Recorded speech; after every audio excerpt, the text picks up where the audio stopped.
Hello and welcome to Shadow Patch Notes, a series where we take the latest patch and discuss all the hidden tweaks and changes that didn't quite make the spotlight. If you like this video, don't forget to like and subscribe, and stick around until the end of the video to see how you can win a Crusader C1 Spirit game package with LTI. Alright, let's jump right in. Happen to get a best in show skin for one of your ships this year? If you did, then you may have noticed one of these posters show up as an item in your inventory. These cybernetic posters can be hung up for display in multiple spots in your Hab.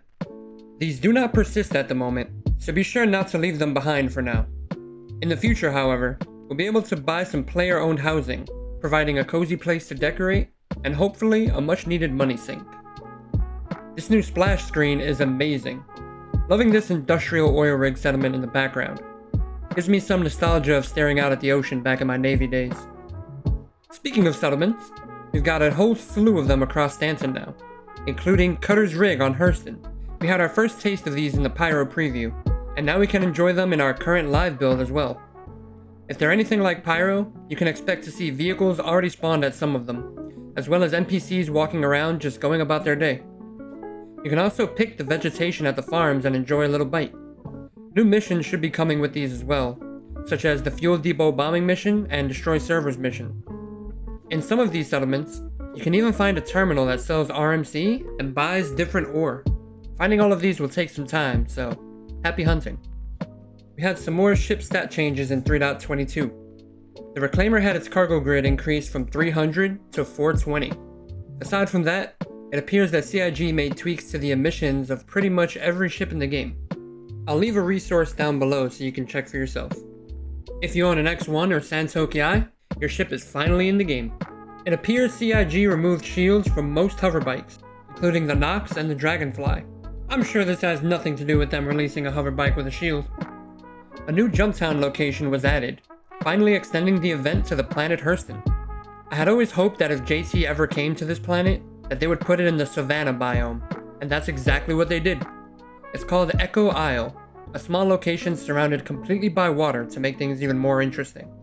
We are also seeing Rastar improvements to previous Jumptown locations, hopefully making them more stable. Thankfully, we now have all the tools we'll need to clean up the limited space for landings. The SRV received a myriad of updates to its UI, including the target name now showing above the status. By now, you've probably heard that there's an SRV mission in the game already.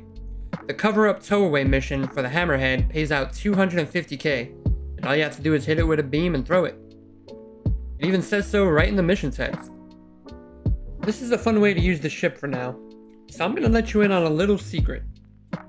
You will incur a crime stat for doing this, but there is one way of avoiding it without knocking out the comm array. If you climb aboard the Hammerhead and get into the pilot seat, you can avoid the CS altogether because it will consider the ship to be yours. When you tow, it'll ask you to press charges on yourself, funny enough.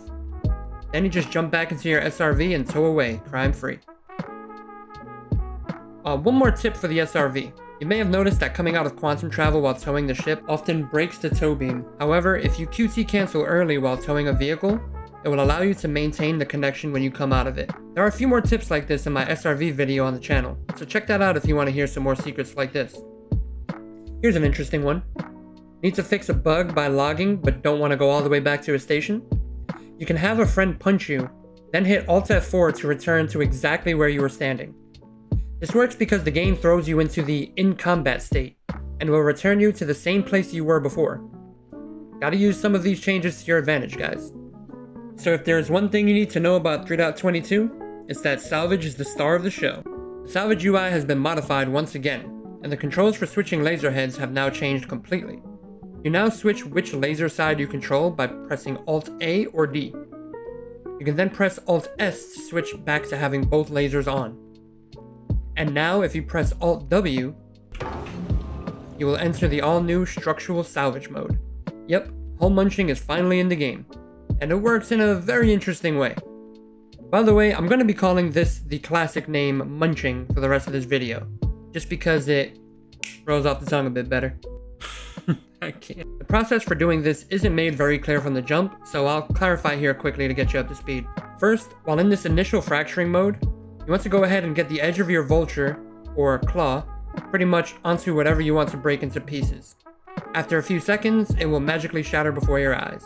Now it's time to right-click and enjoy this awesome Frankenstein effect. Yes. Now that you're in what I like to call the vacuum mode, you want to go ahead and scissor the material between the thunder thighs of your Vulture. Once you see the blue electricity waves start to contour, you know that it's working. Sit back and enjoy the show, and the salvage disintegrates into dust and gets vacuumed up into the grinder underneath the Vulture's cockpit. I don't feel so good. If the piece of salvage is too big to fit between the arms, you could just point the Vulture at it instead. Now to all my Reclaimer bros out there, I know you've been waiting years to finally get in on some claw action. Well, the claw on the Reclaimer does finally extend out, with a pretty awesome animation. Then does the same thing that the Vulture arms do.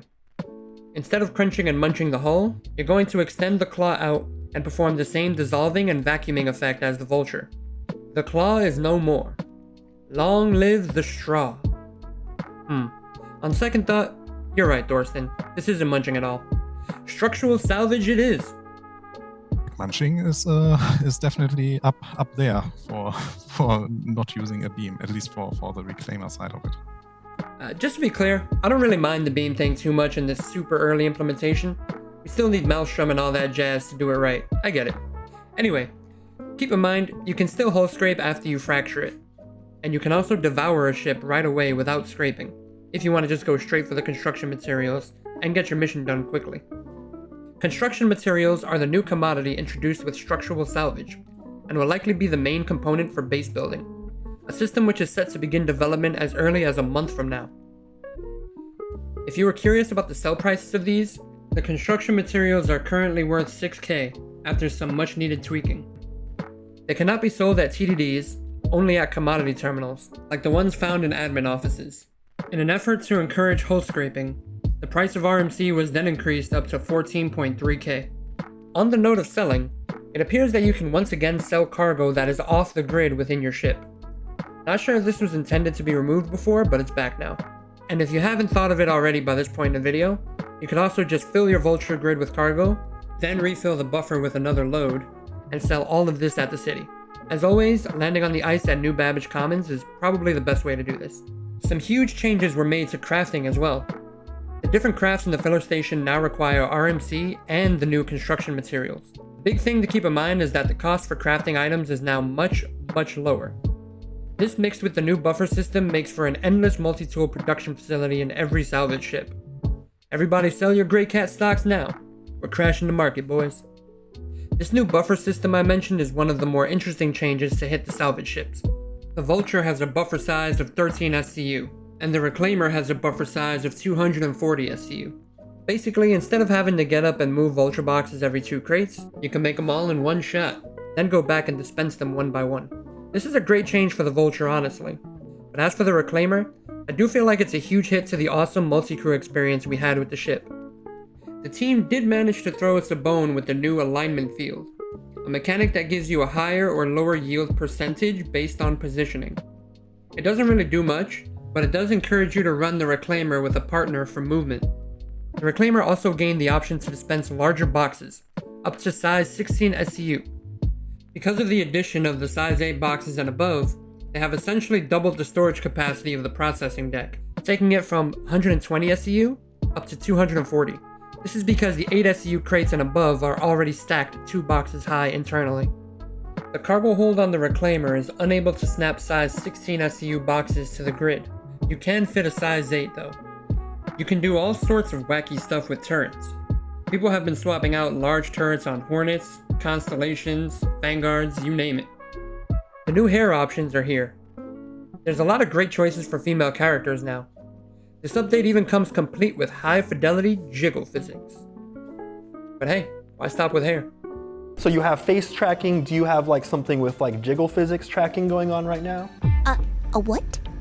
Jiggle physics? Moving on, we have reports of the IDRIS Interior being in the game for the NPC models.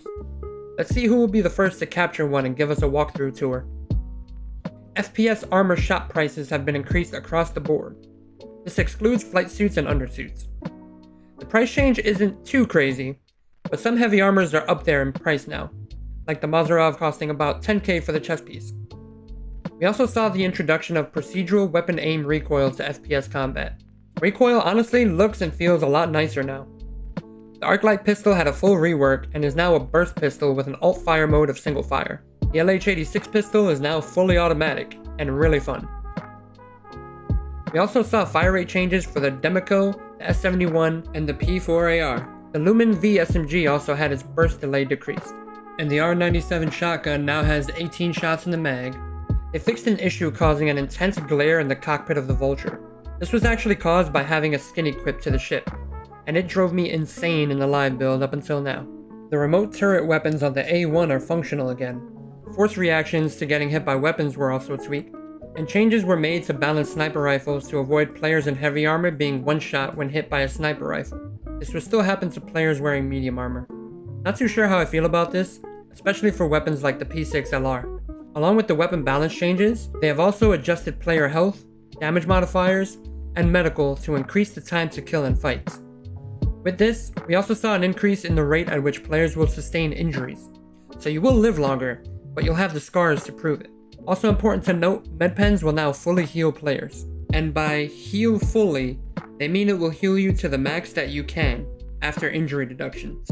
If you go down to a cargo deck, you can buy the batteries for the max lift tractor beam rifles. The battery can't actually run out at the moment though. Also at cargo decks are the new SCU Crates, which you can use to store weapons, consumables, and even ship components. These crates are great to use when looting bunkers. And by the way, the issue of NPCs falling through the floor of bunkers has been resolved. We saw a bunch of new armors hit the game, like the new Exona armor shown here. In fact, a lot of the settlements show a whole bunch of different duster armors. Really excited to see the different tiers of armor, ranging all the way up to legendary. One thing I missed from the last video was the upgrade to the Prowler's hull HP. In 3.21.1, it went from 6,000 hull HP to 40,000 hull HP. Still a bit of a useless ship at the moment, but at least it has a better chance of getting those troops on the ground in one piece. The Vulture and Reclaimer can rotate ships much faster, thanks to their tractor beam strength being increased. Here's something you may not have known from last patch. The Storm AA can actually shoot targets behind it, and you are now free to replace the missiles on Storm. We have some new laws in place for player-owned cargo. Any player cargo locked to a grid will be unmovable by non-party members, unless you unlock the ship or put it in soft death. Pretty good news for whole series owners. And a big shout out to all my PvP enjoyers out there. Arena Commander got a whole lot of love this patch. Some new maps were added to the FPS game modes in Arena Commander, like Bloodshot Ridge here on Microtech. Multi-crew spawning for Arena Commander is in, and it makes game modes like Vandal Swarm really fun. I hope we can get a Master Modes test with some of these larger multi-crew ships soon, to see if they can finally turn the tide on the light fighter meta. In-game vehicle selection now allows you to pick which vehicle you want to use mid-game, and switch between respawns in all dogfighting modes. This includes a new slot system, allowing you to switch and customize between 4 vehicle slots. The Vanguard Warden, Super Hornet, and Buccaneer have all been added to the Master Modes test on 3.22. The Buccaneer has a new default loadout, feels a lot better with the movement here. A new wave of ships are available for purchase in-game. Hitting the stores are the Hull C and the Fury models. As a last-minute addition, the Scorpius Antares co-pilot seat can now fire missiles. Be advised, they may be bugged. And that'll do it for this episode of Shadow Patch Notes. So were any of these changes news to you? How do you feel about structural salvage? Have you found any of these new settlements yet? And what do you think of the Arena Commander changes? Leave a comment down below and let me know. And if you're interested in the Crusader C1 game package giveaway, just be a subscriber here on YouTube and head on over to my Twitch channel, twitch.tv/the5star, where you can find the link to enter. Come on by and say hi. Alright everybody, I'll catch you on the flip flop. Peace out.